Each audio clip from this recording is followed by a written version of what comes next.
हमारा भारत उन देशों में से एक है जहां हर साल बाढ़ आती है। भारत में बाढ़ से हर साल 1600 लोगों की मौत होती है और गवर्नमेंट को हर साल 1805 करोड़ रुपए का मिनिमम नुकसान तो होता ही है, लेकिन गवर्नमेंट फिर भी नहीं सुधरती और अगले साल फिर बाढ़ आती है। अभी दिल्ली का ही एग्जाम्पल ले लो, पिछले एक महीने से दिल्ली के अलग अलग शहरों के अंदर बाढ़ आ रखी है, कई लोगों की जान जा चुकी है। लेकिन ये प्रॉब्लम अकेले दिल्ली की ही नहीं है, भारत की ज्यादातर स्टेट के अंदर इस टाइम पर बाढ़ आ रखी है। चाहे फिर वो कश्मीर हो, हिमाचल प्रदेश हो, उत्तराखंड हो, बिहार हो या आसाम हो, ओडिशा हो, वेस्ट बंगाल हो, महाराष्ट्र हो, केरला हो, तमिलनाडु हो या फिर सिक्किम हो, हर जगह बाढ़ आ रखी है। लेकिन ये इतनी बाढ़ भारत के अंदर ही क्यों आती है? अगर आप भारत के पड़ोसी देशों को देखोगे, जैसे पाकिस्तान, चाइना, बांग्लादेश या फिर नेपाल, तो यहाँ पर इतनी बाढ़ नहीं आती। इन देशों के अंदर तो 3-4 सालों में एक बाढ़ आती है, लेकिन भारत के अंदर तो हर साल बाढ़ आती है और इन देशों की डबल बाढ़ आती है। तो आखिर बाढ़ भारत के साथ इतना भेदभाव क्यों करती है? या फिर इसमें भारत की गवर्नमेंट की गलती है, या फिर भारत के साथ ही कुछ ऐसी प्रॉब्लम्स हैं जो बाकी देशों के साथ नहीं है? तो आइए जानते हैं भारत की फ्लड डिजास्टर की कहानी। भारत में हर साल बाढ़ आती है, जिसकी वजह से अलग अलग तरह के नुकसान होते हैं। हजारों लोगों की जान जाती है, उनके घर टूट जाते हैं, गवर्नमेंट प्रॉपर्टी का नुकसान होता है। और अगर इन सभी नुकसानों को कंबाइंड करें तो फिर एक शॉकिंग डाटा सामने आता है। 1980 से 2017 तक भारत में टोटल 238 बाढ़ आ चुकी है, जिसमें 1,26,286 लोगों की मौत हो चुकी है और 1.9 बिलियन लोग अफेक्ट हुए हैं। इकोनॉमिक लॉस की बात करें तो अब तक भारत को टोटल $58 बिलियन का नुकसान हो चुका है। नेचुरल डिजास्टर तो बहुत आते हैं, पर उसके अंदर बाढ़ ही सबसे ज्यादा नुकसानदायक होती है। सभी तरह के नेचुरल डिजास्टर को मिलाकर 68% इकोनॉमिक लॉस सिर्फ अकेले बाढ़ की वजह से होता है और 40% लोग भी सिर्फ अकेले बाढ़ की वजह से मारे जाते हैं। और बाढ़ की वजह से जब भी कोई नुकसान होता है तो फिर उसका असर सिर्फ जस्ट उसी टाइम तक नहीं रहता, बल्कि बाढ़ का नुकसान लंबे समय तक होता रहता है। राज्यसभा के एक डेटा के अनुसार 2018 में आई बाढ़ से अब तक सबसे ज्यादा नुकसान हुआ था। पूरे देश में करीब 1,808 लोगों की मौत हुई थी और 95,000 करोड़ रुपए का नुकसान हुआ था। 1980 में नेशनल कमीशन फॉर फ्लड ने बताया कि भारत का total flood area 40 million hectare है,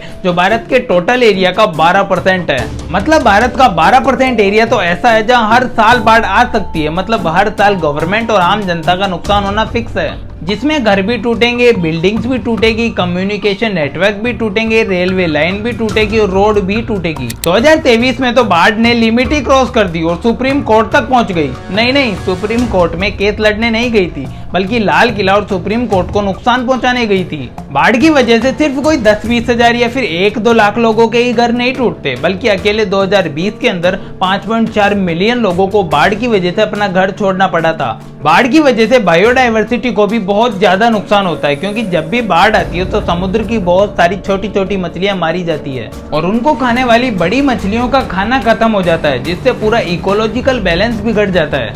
एग्जाम्पल के तौर पर बाढ़ की वजह से अब गंगा नदी के डॉल्फिन और यमुना नदी का घड़ियाल का एग्जिस्टेंस अब खतरे में है। अब यहाँ मुझे ये कहते हुए भी शर्म आ रही है कि बाढ़ की वजह से बायोडायवर्सिटी को नुकसान होता है, क्योंकि बाढ़ तो बायोडायवर्सिटी को सिर्फ 1 या 2% नुकसान पहुंचाती है, लेकिन इंसान हर रोज करोड़ों जानवरों को खाता है, जिसकी वजह से अब तक पता नहीं कितनी ही स्पीसीज एक्सटिंक्ट हो चुकी होंगी। और ये दुनिया बायोडायवर्सिटी लॉस के लिए बाढ़ को ब्लेम करती है। हिपोक्रेसी की भी सीमा होती है।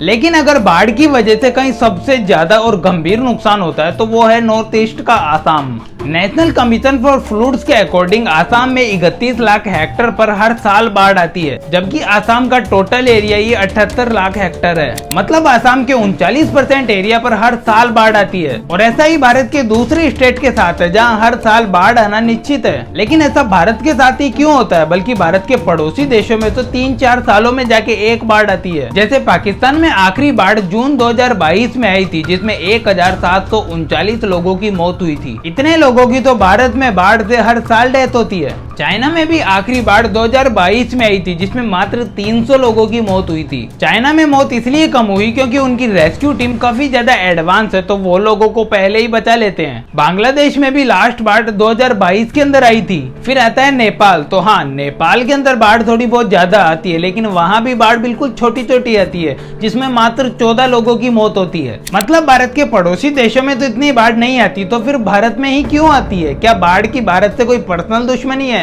तो हाँ, बाढ़ की भारत से पर्सनल दुश्मनी है। दरअसल भारत की ज्योग्राफी ऐसी है कि भारत में हर साल बाढ़ आना निश्चित है। भारत में 5 तरह से बाढ़ आती है, जिसमें से 4 तो बिल्कुल नेचुरल है, जिनका गवर्नमेंट और अपन लोग शायद ही कुछ कर सकते हैं। लेकिन एक बाढ़ ऐसी आती है जिसमें 90% गलती गवर्नमेंट की ही होती है। पहली बाढ़ आती है हैवी रेनफॉल की वजह से। भारत के सेंटर में बाढ़ आने की इकलौती वजह हैवी रेनफॉल ही है। जैसे जब बरसात आती है तो शुरुआत में तो जमीन सारा पानी सोख लेती है, लेकिन जैसे जैसे बरसात बिना रुके और भी ज्यादा भारी बरसात आने लगती है तो जमीन इतना सारा पानी एक साथ नहीं सोख पाती।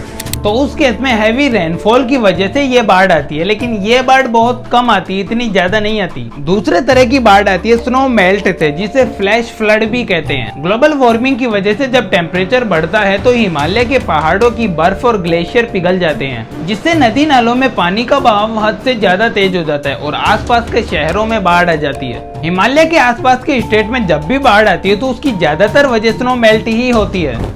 एग्जाम्पल के तौर पर फरवरी 2021 में उत्तराखंड में बादल फटने की वजह से बाढ़ आ गई। ज्यादा पानी की वजह से उत्तराखंड के पास वाले हिमालय की बर्फ पिघल गई, जिस वजह से और भी ज्यादा बाढ़ आ गई।